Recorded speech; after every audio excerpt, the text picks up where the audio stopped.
Welcome to the ITSP Magazine Podcast Network. You're listening to a new episode of Off the Record, a student abroad podcast, where your host, Saman Fatima, will cover the lengths of what it means to be a student and faculty. Saman and her guests will explore how, why, and what students, especially international students, face when they move abroad to complete their undergrad, master's, or PhD. Knowledge is power, now more than ever.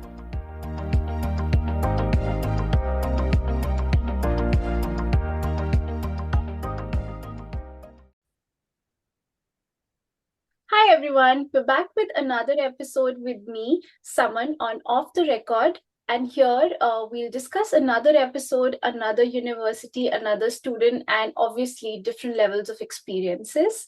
And I'm really glad that I am, catching up on a lot of colleges on the same side of the belt. We've done, the Baltimore County University, we've done George Washington University, and now we head on to the Johns Hopkins University. So here we have Arpit, and he would be talking us through a lot of different things, how he got through the university, how his experience was, and now he's working with Pearson. His job experience, the current role, and how it aligns. We'll talk a lot about those things. So first of all, I really want to thank you, Arpit, for joining us and sharing your experience with everyone on Off the Record on ITSP Magazine. So I'd like to give you a moment to introduce yourself. When did you come to the United States? From where? And yeah. Yeah. Firstly, thank you for having me on this podcast. So I'm originally from Mumbai. I came to the US in fall of 22, a little bit after the COVID thing had settled down. I pursued my Master's of Science in Security Informatics or Cybersecurity from Johns Hopkins. And yeah, I graduated last year in December. And since then, I have been working as an application security engineer at Pearson. Uh, it's been a journey, and I'm excited to talk about it here. I'd really love to know more about working with Pearson, obviously offline, but I've always heard because I've sat for a couple of certifications and Pearson View was the topmost priority to go through and use their platform. So I would really love to talk more about it, and obviously a little later in the podcast as well with you. But starting up with Arpit, you graduated very recently. It's been like 10 months working. Yep. But if we go back in time and when you were actually planning up to come to the United States, what was your criteria of choosing? Obviously, we know Johns Hopkins is a very elite university. Nobody would say no to it. But as students, we always have a bunch of options from where we select and see, okay, the city may be a preference, or the tuition fees, or the scholarship. So let's just talk about the college. What stood out for you for the college that you chose it? Yeah, sure. So firstly, before even selecting the college, for me, major decision point was whether to go with an MS in cybersecurity and put all my eggs in that basket, or whether I should go with just an MS in computer science and then explore. Luckily for me, by that time, I had been working in the industry for a while, and I had kind of realized that cybersecurity is where I wanted to have my career. So that's why in the application process, I mostly focused on applying to cybersecurity programs. There were a few universities where I also applied for their CS programs, but my focus was always cybersecurity. And coming to your original question about Johns Hopkins, for me, the major criteria, the reason why I selected Johns Hopkins was one, I was interested in doing research in space tech, in space cybersecurity, and I found a professor at Hopkins, Professor Gregory Falco. He's I think in Princeton right now, if I'm not sure, but he used to work here, and I had a word with him, and he offered me to join his lab in attacking satellites. Basically, if I was given an admission to Hopkins, so I wanted to work on that part. So that was, I would say, a major deciding factor for me. Apart from that, I was also like the brand name of Hopkins was definitely a factor. And also, there was this thing where, so I had also received admits from a few other universities, but the batch size there was really huge. Like the batch size was, I think, 400 or 500 people compared to Hopkins, where our batch size was only 60. So for me personally, that was another plus because it felt like there were more opportunities that I could utilize. Uh, and yeah, those I think were the major factors. And looking back now, I definitely feel like I did make the right choice with that. Totally, you did. Like, no going wrong with such like benefits that you actually talked about. And I guess it's just limited. There would be more that you would Mm. have, gone through all through your session time. So it's like the curriculum for the cybersecurity program at Hopkins. I'll just say it Hopkins so that it's quicker. So and there's like a funny story behind it as well. I guess there should be one KT session we have at the end of the program where you tell your colleagues correct pronunciation. Maybe a lot of us may get it wrong, but why not be this a teaching session as well, so we can take that at the end of Yeah, the podcast. But coming back to the point, like obviously Hopkins stood out for a lot of different pointers uh, because of the research program and a lot of other things that it really excels on. How did the curriculum stood out for you as compared to obviously the other college admits that you had? What stood out in that curriculum, like generally, which really wanted you to go for that course and not for the other ones? sure. So when you just look at the curriculum uh, at its face value, I did find that the curriculum was pretty similar to other universities. But when you actually go and talk to your seniors, you will realize that there are certain differences. So basically, everything at Hopkins, you would see it is more academia focused or research focused. By that, what I mean is if you're learning something here, or if you have a professor, then it would be very easy for you to expand upon the subject if you want to do some research in that. Hopkins, obviously, it's known for its medical field. Like Johns Hopkins Hospital is one of the best in the world, and the medical institutes, the colleges are also great. So that you will see here in every aspect. Um so if you are someone who's interested in medical device security or anything to do with medicine, then yeah, Hopkins is a great choice. Now, personally, for me, apart from medicine, for me personally, space sector was something which was very exciting, and Hopkins does have a lot of that. Like the James Webb Space Telescope, it's operated right from Hopkins itself. There is this Space Telescope Science Institute, so there's a lot of things going around space. So there were subjects in the curriculum which were specific for space sector that I was attracted towards. And apart from that, Hopkins does have some world-class professors like the professors like Matt Green, who are very well renowned in the cryptography and blockchain space. Uh, so all the subjects that we had, they were great. They were taught by faculties who were both in the industry, as well as there were people who were deeply into researching exciting new ways of utilizing these. So the professors were a big factor for me in selecting the university. Uh, when talking about the curriculum, some things that attracted me were one, we had, I think now this is going to be something which is pretty similar for other universities as well. This is more of a general thing, but the way I tried to design my curriculum was I tried to keep a balance of different technologies, different aspects of cybersecurity.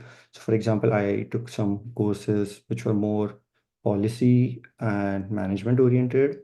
Uh, when talking about in context of security, there were some courses which were around ethical hacking and web security. I had taken a few. I had taken a cryptography course. I had taken a few courses on forensics.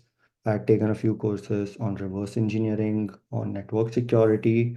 Uh, so those things just gave me a good breadth of everything that security had to offer.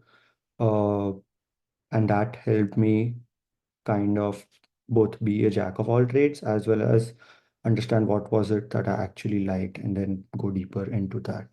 So if I had to give an advice, that's something I would give to anyone else who is also thinking about maybe just cybersecurity or even computer science in general, is to unless you definitely know that you are looking at the specific field, try to keep your options open. Yeah, I was about to say like jack of all trades because, a lot of people actually come up and say, what domain should we go for? Because obviously cybersecurity is pretty huge in terms of areas and what are the different things that one could learn and excel or like.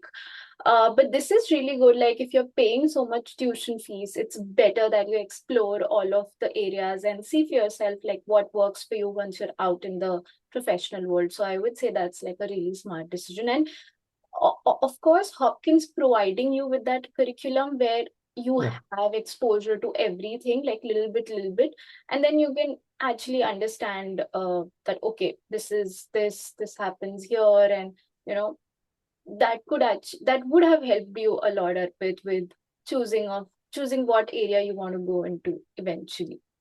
Right. Yeah. Like I mentioned, some of this was also due to the design of the course itself. Like we were required to take I think, yeah, we were required to take three courses. So I was in the technology and research track, and in this we were required to take three courses, had to be around policy and management. Uh, so just knowing that you had to take those made it easier to select those. Otherwise, the technical courses themselves were so exciting that uh, if it was up to me, I would have probably dropped one of the non-technical courses in favor of Yeah. the technical one. They But just keep it like again, to balance the load, because if you take yeah, more of technical, it would be a little difficult. So they try to balance it with non-tech, like it happened with my university as well.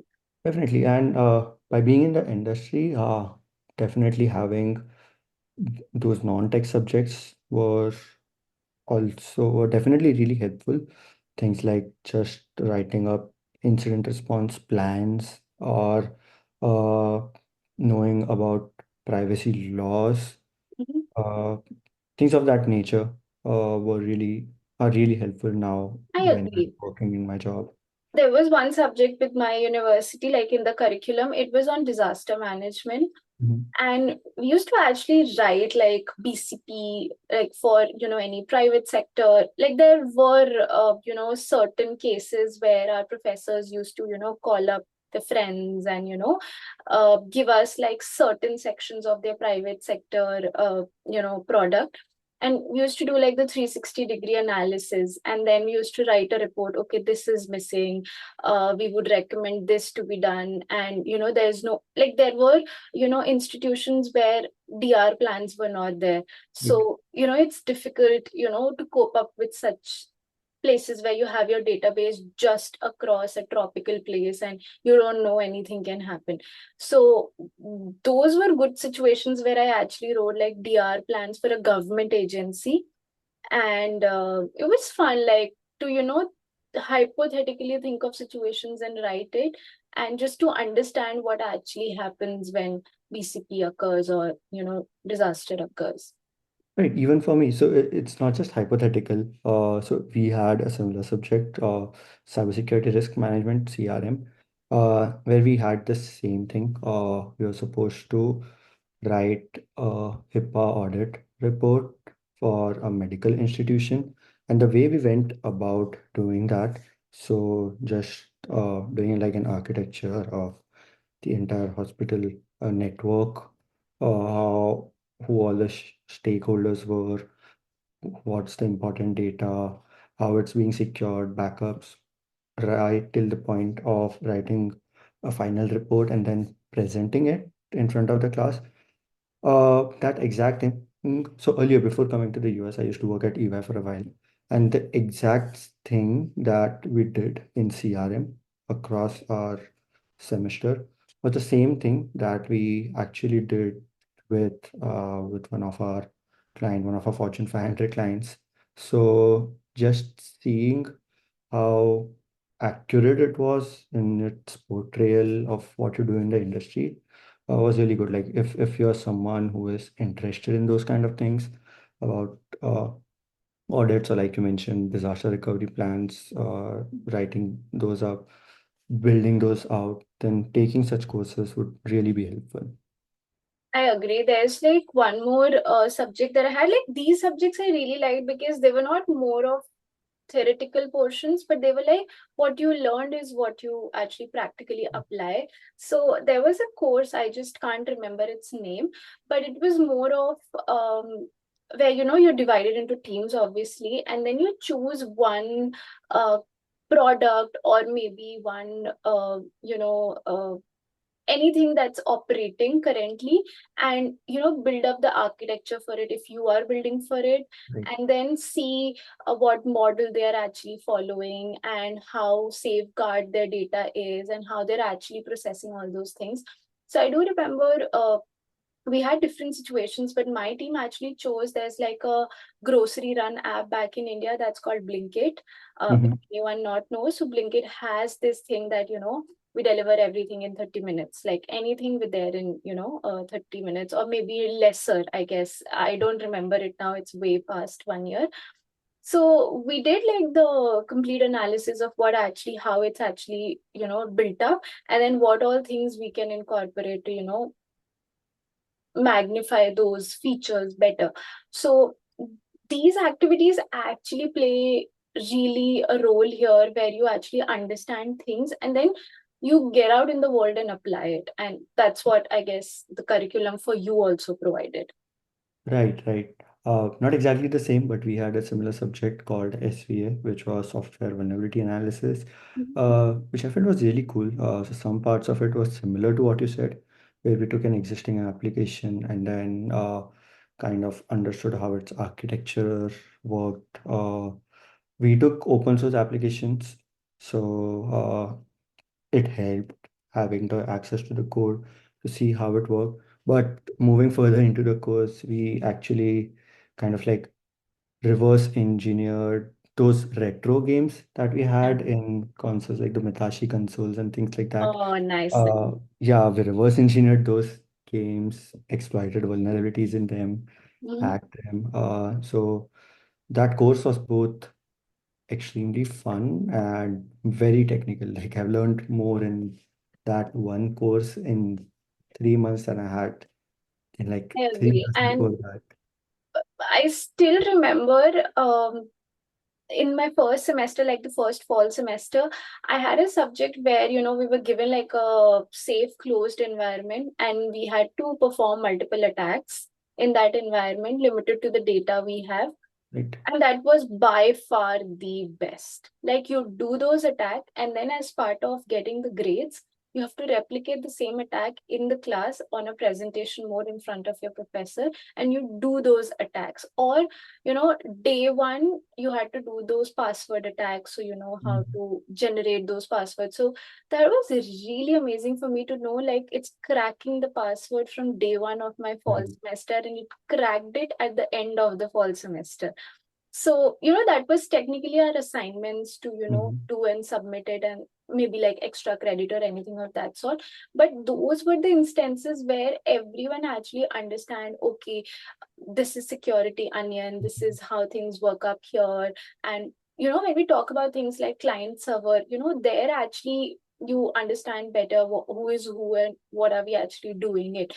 So those were the sections, like how the curriculum really helps you. Like, it's just not understanding, okay, this is DDoS attack, and this is how it happens, but they actually give you those environments to practically make it possible. Like, do it for yourself. Like, we have that zone where you're not using any public data. It's just a safe space where you can do those things. Right, right. Yeah, I have many such incidences at Hopkins where we were allowed to do such things and even encouraged to do that. So I definitely agree with you. That's perfect. And I guess on this lens, we've not had so far any conversation with any guest like about the curriculum, because this is pretty much really an expanded curriculum where you have the theoretical plus the practical knowledge, and obviously you can hop on, hop off on different areas and understand what it is, and get idea of it. So I am totally like sold. Like, if Right. I were you, I would have gone for it totally. So great decision. Okay, so far I've gone through the curriculum, the university, and everything. So let's come to the point of, let's talk money. So Mhm. that's like the basic thing when we apply. There are lots and lots of factors that everyone puts in terms of finances, that how we want to choose this particular university. So uh, we don't want to get into the exact numbers, but we generally want to understand like how much something gets out of pocket when one has to go to Hopkins. And also, the second part would be majorly to talk about, are there any sort of scholarships that the university provides, or you still have to apply it on your own, or is it merit based? So we want to understand how was your process at your time, and then obviously the finances, how much is expected out of pockets. Right. So for our course, the I-20 requirements were, if I remember correctly, around $80,000 were the I-20 requirements, and the actual costs were somewhere close to that. It kind of depends on how you space out your subjects. If you're a full-time student or a part-time student. If you're a full-time student, then it's a flat, I think $30,000 per semester. And then if you're a part-time student, it depends on the number of credits that you're taking. So if you're coming to Hopkins, then trying to plan that in the best way possible so that you maximize the number of courses that you're taking in your full-time semesters while also not overburdening yourself. That's a key. I'll talk a bit about the strategy I followed when selecting subjects later. But talking about scholarships, I'm not like there are definitely scholarships at Hopkins.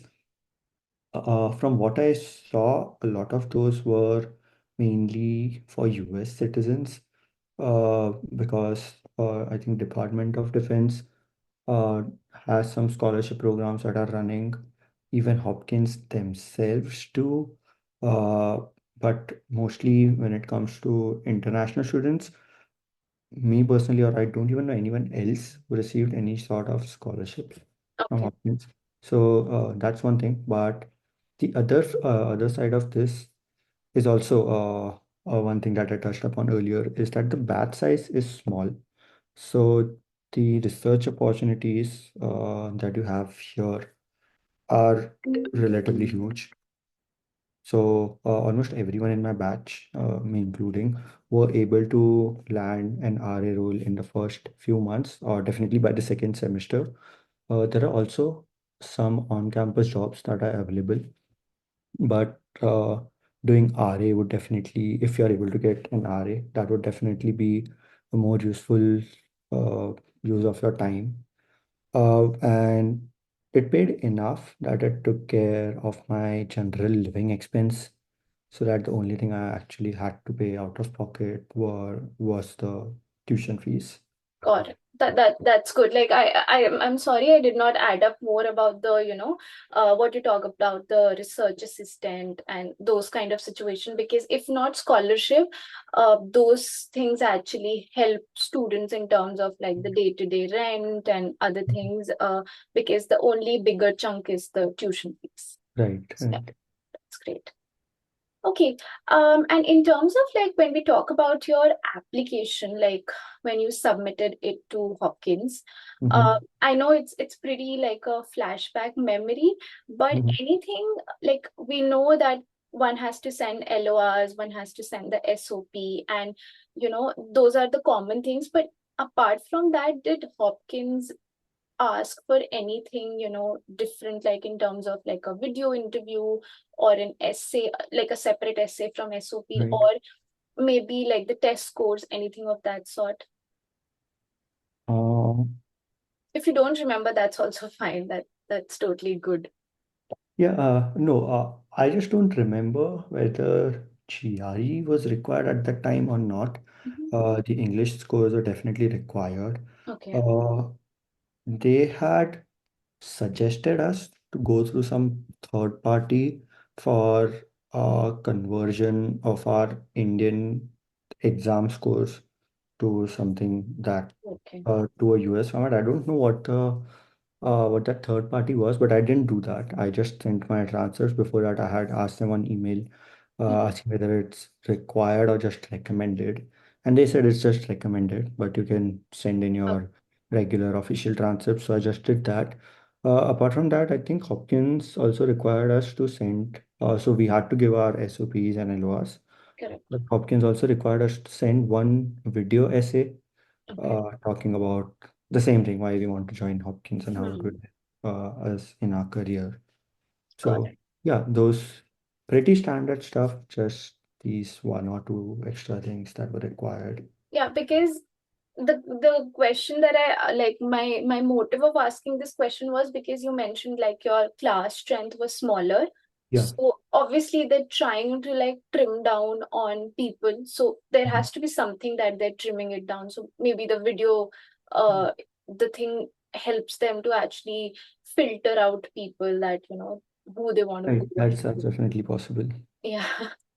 Okay, so when is your like the program usually starts? Is it like always a fall start, or like it starts in other times as well, or it's like a strictly fall course, or it starts in spring or summer as well?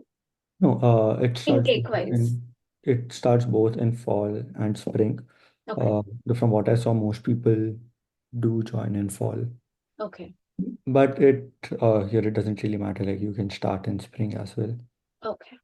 Okay. Great. So you said you wanted to talk about choosing the subject. So do you want to like talk about it? You Oh, just mentioned, yeah. yeah, yeah, sure.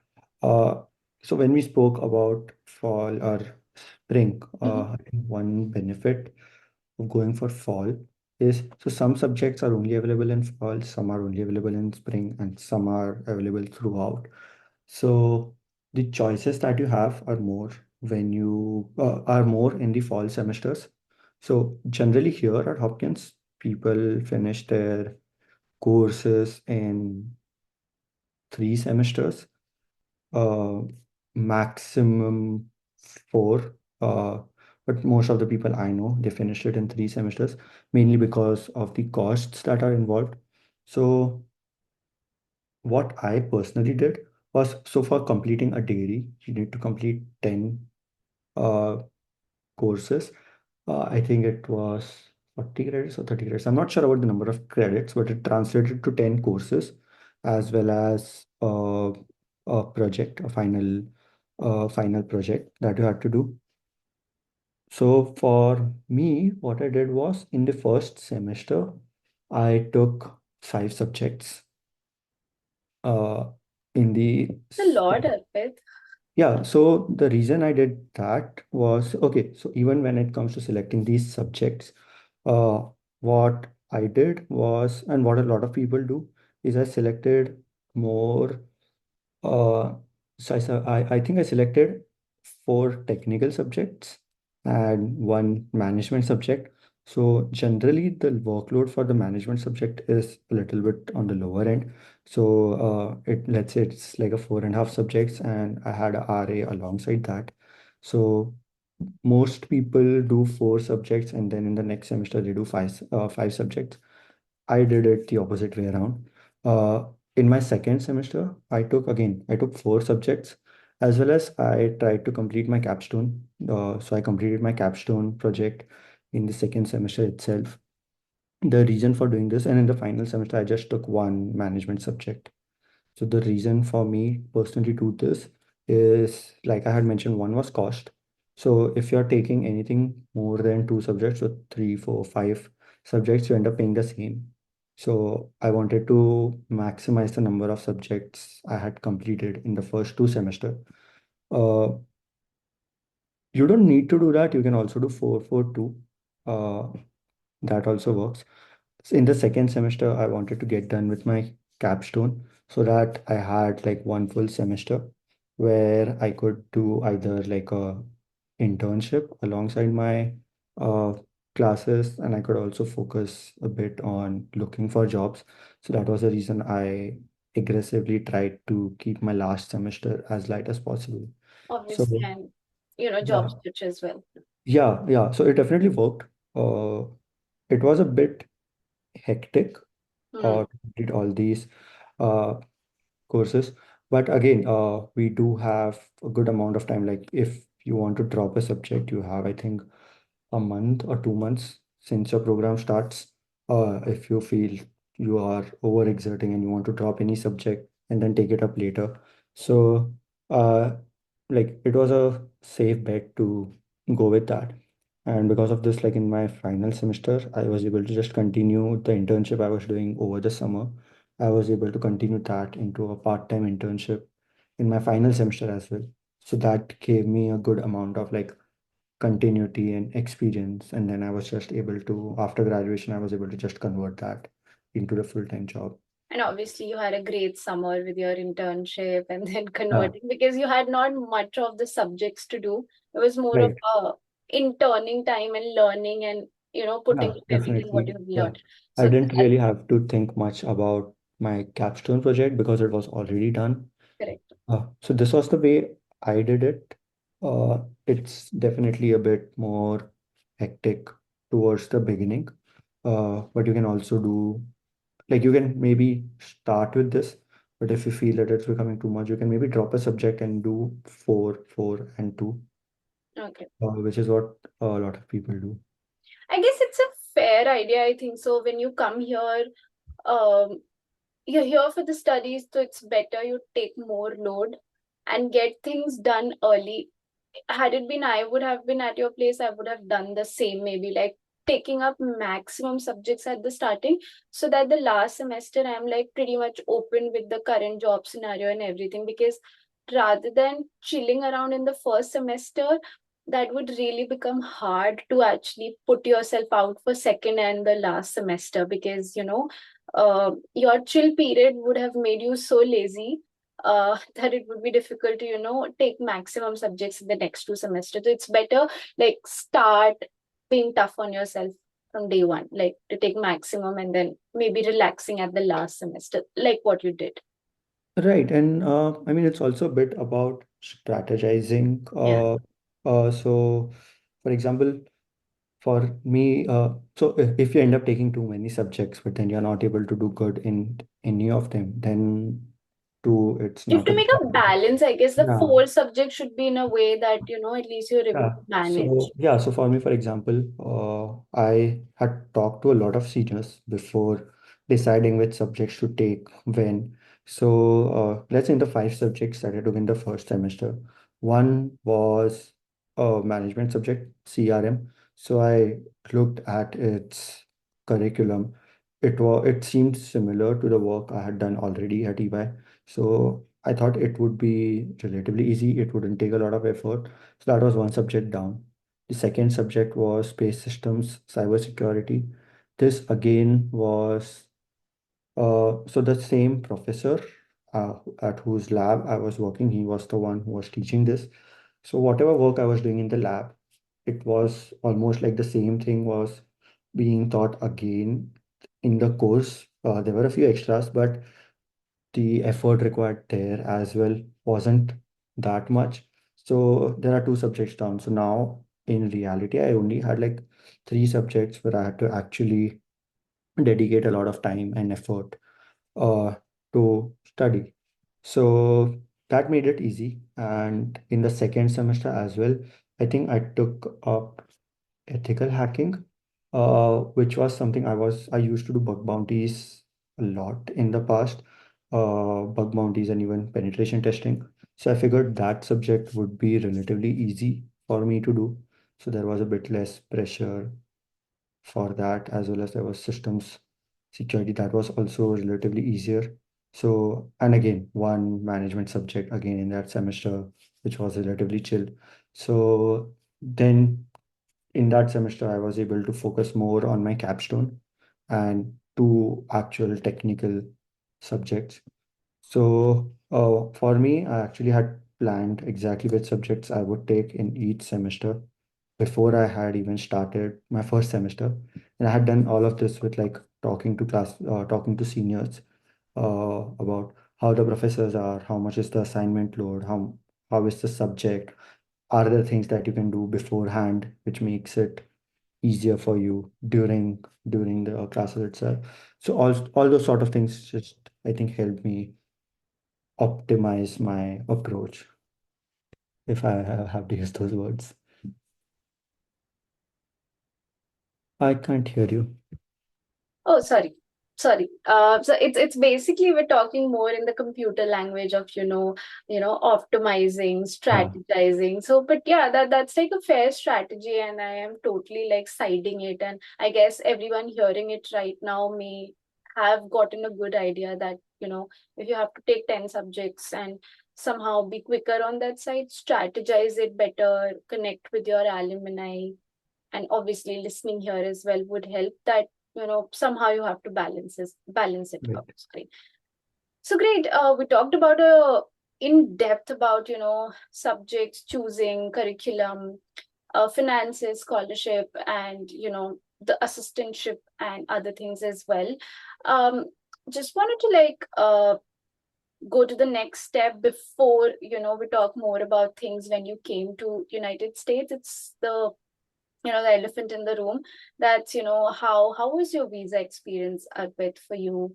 How did it go? Was it like a easy breezy thing, smooth transition, smoothly got your visa, or was it like a took you months to capture an appointment and then go there and get things sorted for you? So uh how was your experience with the visa?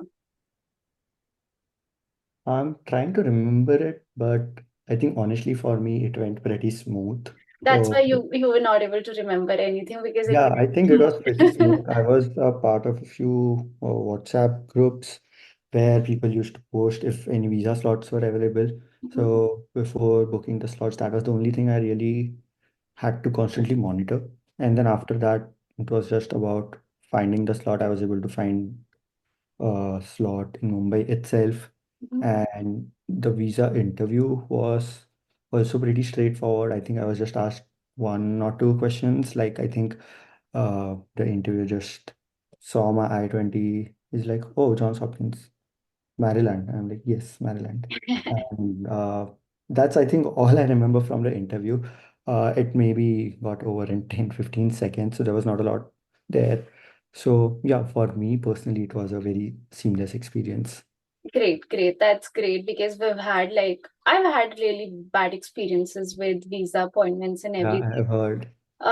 It was pretty chaotic. Like my flights were booked, but a week before I had my visa interview. So I was just manifesting it to the core that I have to get it approved. Like everything is all set. It's just this interview, like resigning from the job, booking flights, the orientation is on head for the college, and you're still interviewing for the visa. So that was like a panic point or time, but eventually things happened good.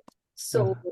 but yeah, it was really difficult to find a slot. I found it first in Bombay, But then eventually I rescheduled it back to Delhi because I got one and I did not have to travel that far because Delhi being the nearest Yeah, place. makes sense. But yeah, it was really a circus at that time. I must tell you, it was really bad. Oh my God, like another level. I've heard horror stories of people who had to go to I'm one of different them. countries to get visa interviews. So yeah, I was definitely one of the lucky ones. But that's great. That's great. Not everyone should go through the same experiences. But yeah, we talked about a lot about before coming to US. Just giving you a moment here, how was like once you landed in Maryland and moved to your obviously the place that you had planned before? How was the first few days or the first few weeks transitioning to a new country? Sure, I think for me, on landing itself, if we are talking about that, two biggest things were one, I think we reached Baltimore at around 8 and it was still sunny. So that was definitely weird for someone coming from Mumbai Yeah. that like sun was up in the sky at 8 and at that time it felt like there was literally no one on the road. Like all the roads were empty. So it was really silent. Like I was not used to that much of the silence in the beginning. But now it definitely feels very pleasant. Now Peaceful. when you go back to India, you just hear more. It feels like you hear more. Like I was all of this earlier. Uh, but yeah, in terms of differences when coming to the US, those are two main things that I can remember.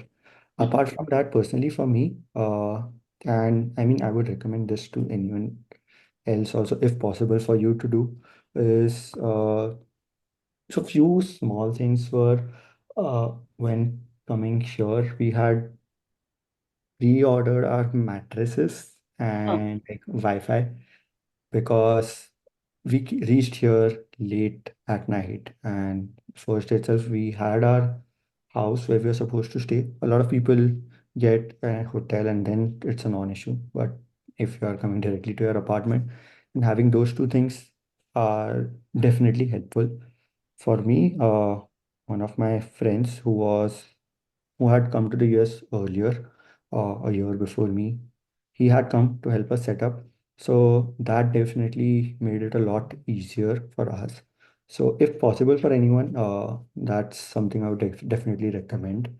If you can have a friend come in and help you. And if not a friend, then maybe some senior from the university whom you talk to, if anyone is uh, willing to do that. That smoothed out a lot of the initial hurdles for us. The biggest thing being here, you need cars to go anywhere. And most of us we are coming from driving on the left side of the road to the right side. So it's not something you can do on day one. So having someone to show you around uh, about the US in general. So getting our SIM cards, getting our bank accounts, showing us where to get groceries, Indian groceries, what are the good brands, what is cheap, what is expensive. Like if you go on day one to Walmart and you see like milk for $3, initially you'll convert everything to rupees and everything will look expensive.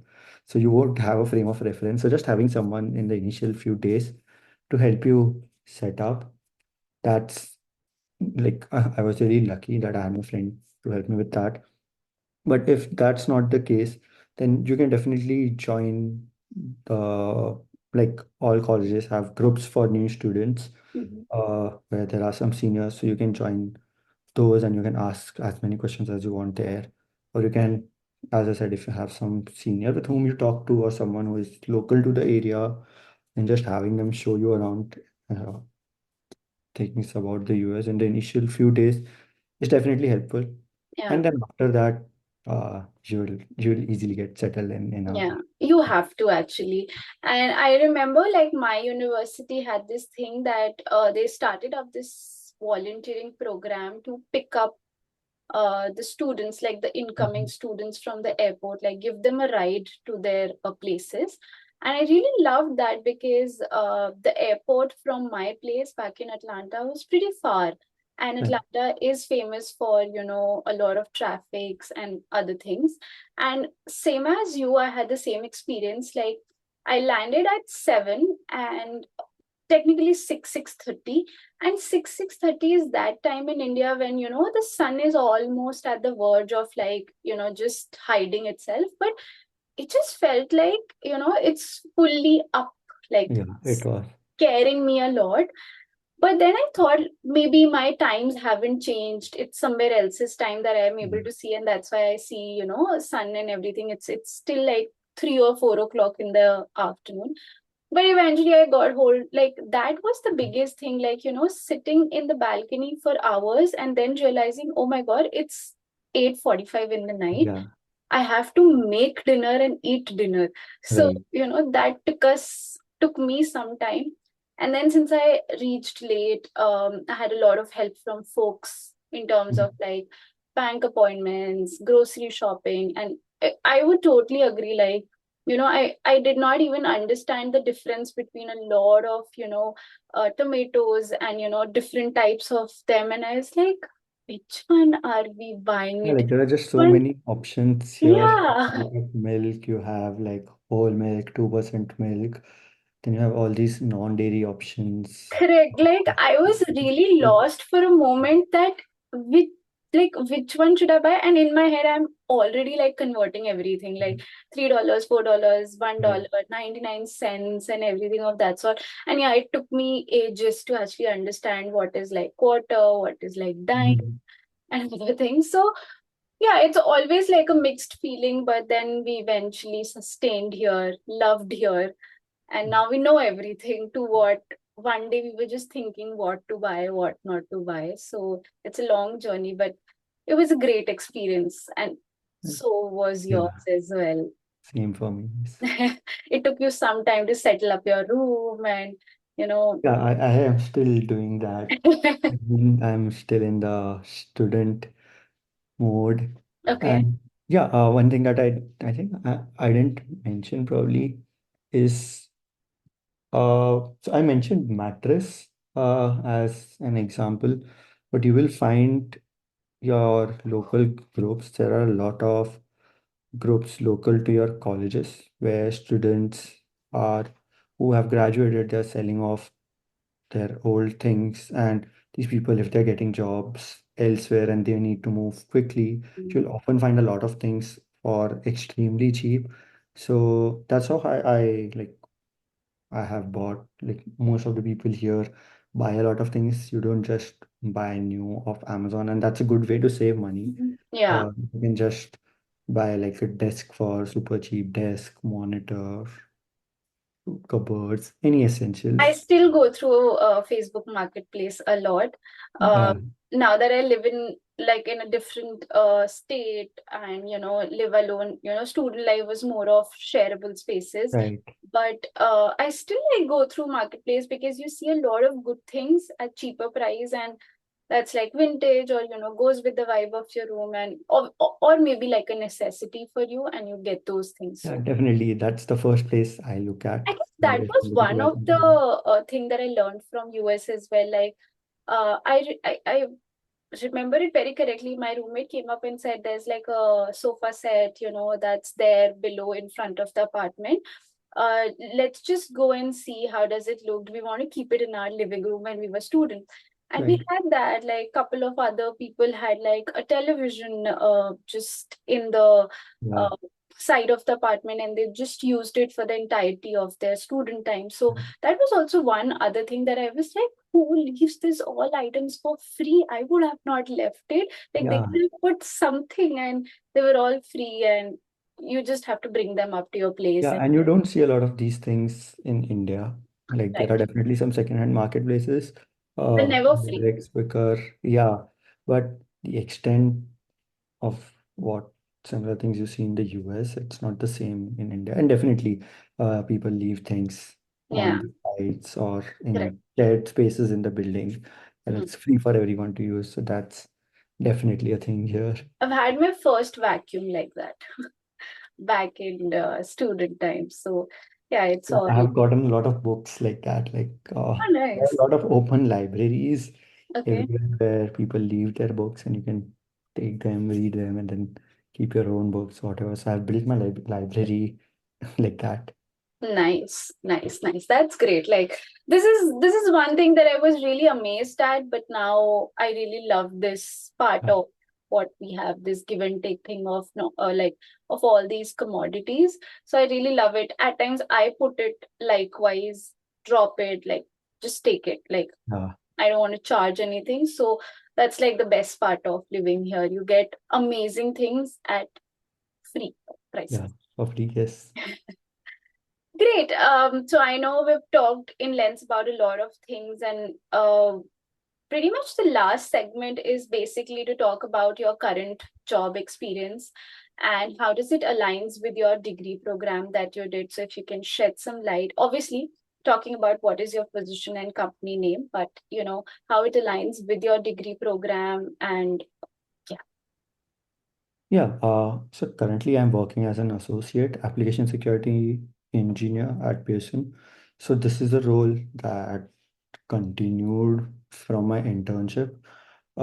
Basically, what I do every day, it's purely cybersecurity. My role is of two parts. One is doing penetration tests, sorry about that, of our applications, and second is doing vulnerability management. So therein you'll have a lot of, when you're working in huge organizations, you'll see a lot of these SAST, DAST, SCA tools. You'll see a lot of logging systems. You'll see Jira, things like that, and you'll be working with a lot of different teams. So managing the vulnerabilities that these tools find and working with the teams and like verifying those issues, helping them fix it, helping them retest uh, those things. Like basically, I'm the point of contact for anything security related for the teams I'm responsible for. So it's a pretty fun experience. It's a good balance of purely technical. Like when you think of cybersecurity, you think of hacking. So there's a good balance of that in terms of penetration testing, as well as there's a lot of uh, the relatively non-technical things as well that I mentioned about earlier that you learn in university, like things about following SLAs Mhm. or just these disaster recovery programs or just incidents management. All of that is a part of my job. Oh, great. That's amazing. And this was one of the subjects I assume as part of your curriculum as well. Maybe you explored I won't say it was just one subject, but it was multiple. sprinkled throughout. Uh, And that was the same thing that you were interning with and then converted into full time. Yes, my internship was a bit more focused on the penetration testing side of things, Mhm. and I have gradually gotten more into the vulnerability management as well. Okay. So I think that would just come with time in That's similar amazing. That's roles. amazing and really nice. Like it's been 10 months, like um of learning, and obviously like I really feel happy when somebody's internship gets converted into full time. Like Yeah. we now hear it pretty less as compared to how we used to hear it previously, but that's amazing that things worked out. And I know because the job situation is pretty thin for a lot of people, but I'm really glad things worked out for you. And obviously, you are really meritorious, so things will be worked out for you. So that's great that you're working with Pearson with a lot of experience. We come down to one more question. I guess that's more on the fun side of things. Uh, if you, Arpit, can give us a like overview, like a quick thing of any sort of community experiences that you were part of as part of Hopkins, Mm. like any clubs, any societies, like apart from your busy schedule and the RA ship and the capstone project, were there any activities, societies, clubs that you were part of with the university? Uh, yeah, there are definitely certain clubs, certain societies like that in the university. I personally wasn't a part of any. I would have loved to. I was pretty active in such societies in my undergrad, but I wasn't able to do that a lot here at Hopkins. Which, if I had to change something, it would be that. But yeah, Hopkins does have good, vibrant community. There are there is this tutorial project where you are doing volunteering uh, with kids, like teaching them basic Oh, math, nice. English, science. There's that. There are certain sports that I don't know of anyone from Masters who is on the sports team. Okay. Uh, yeah, I guess you people were the busy ones. I guess so. You have to get a lot done in a short I time. can actually agree, like 10 subjects cannot allow actually anything apart from covering them. Yeah, but in terms of community events, our college had this IGSA, which was Indian Graduate Students Association. So that hosted a lot of events. So a lot of our festivals, we had Diwali, Puja, and Navratri Garba, uh, and celebration of Holi. So that was pretty good. Like that gave a good sense of community. There are a lot of things constantly happening Okay. on campus. Mhm. Like there are drama teams, there are debate organizations. All of these are a factor, are a thing that's available here. So if you are motivated, if you have the time to do that, Yeah. I would definitely recommend that you should look into those. You should at least Mhm. uh, go for it, see if you are able to give some time to it. There are also a lot of like technical chapters here. Like you have VSIS is pretty active, which is Women in Cybersecurity. Yeah. Yeah. It's pretty active in our university. There are a few more such organizations. I don't remember them at this point, but there are a lot of Mhm. such organizations that you can be a part of. That's amazing. Like, that's everything actually there. It's just if you can, make time, like the college has a lot of things. That's great.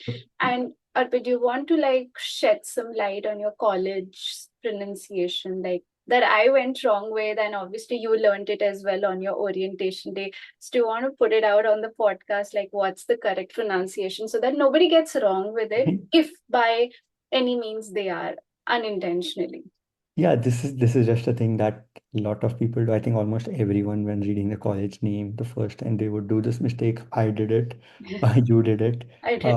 So it's not John Hopkins University. It's Johns Hopkins. Okay. And yeah, we were told this on the first day of our orientation itself. So yeah, there's just that. That's great. Like a lot of things share, and this was, I'm happy that you corrected me, or else I would have gone wrong all through the video. But that's amazing, and that's a good learning for all of us, obviously about the college curriculum and also about the college's name. It Yeah. sounds easy, but somehow everyone just misses it. So thanks for that. And I wouldn't have minded that, but people in your comment section definitely I know. would have pointed it out. Yeah, like people like full-time lovers of Johns Hopkins, they would have done it. So thank you so much for saving me from that. And one last thing before we wrap up is as you know, as part of the alumni section, do you want to give out any, advice to the future incoming students as a senior and as a graduate person from the university, any advices that you have to give out to the future students?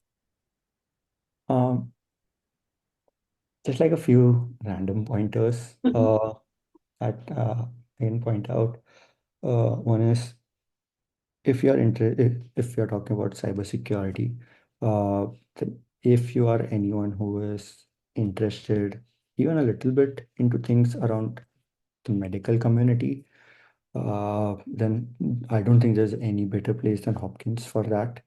Uh, you will see that as a backdrop everywhere in all subjects. Anything that you do, there is this strong presence of the medical industry. So if that's you, then this is the best place. Apart from that, you'll hear a lot about Baltimore itself, like Baltimore being unsafe. Uh, that is true to an extent, but places around the campus, they're very safe. We have this campus security that's constantly doing the rounds. There is a perimeter set around campus. So if you're living inside that, then it's going to be very safe. And even outside that, there are just a few areas that you have to avoid that you'll know when you talk to seniors or when you come here. But uh, that was a thought for me before coming. But honestly, I wouldn't think that you should worry about that. Like if that's a factor for you to choose between Hopkins and any other university, then it shouldn't be a factor. You can talk to seniors, you can message me if you want to know like what areas are good, what are areas you want to avoid. Uh, and yeah, talk to seniors. People here are very helpful, uh, both in terms of these subjects that you have to take, the places where you can get stuff, apartments, anything that has to do with coming to the US. And yeah, I mean that would be pretty much it.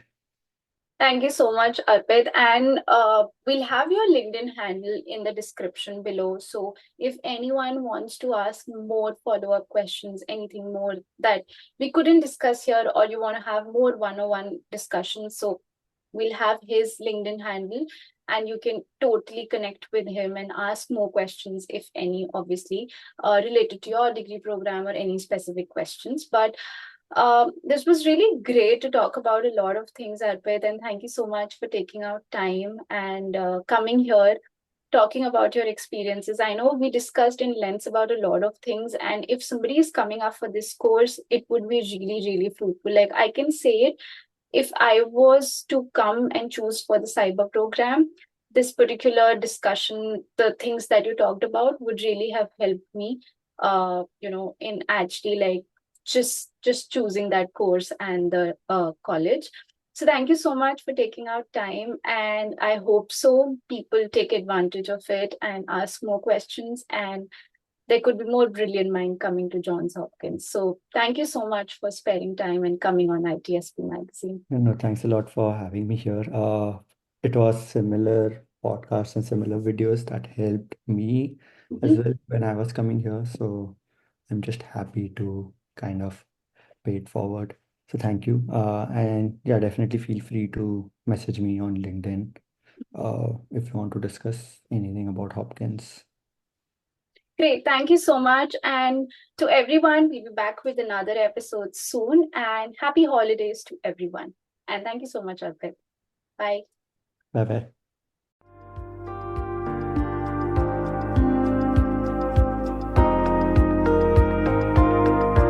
We hope you enjoyed this episode of Off the Record, a student abroad podcast with Saman Fatima, part of the ITSP Magazine podcast network. If you learned something new and this conversation made you think, then add this show to your favorite podcast player, subscribe to the ITSP Magazine YouTube channel, and share the ITSP Magazine podcast network with your friends, family, and colleagues. If you represent a company and wish to connect your brand to our conversations and our audience, visit itspmagazine.com to learn how to sponsor one or more of our podcast channels. We hope you will come back for more stories and follow us on our journey.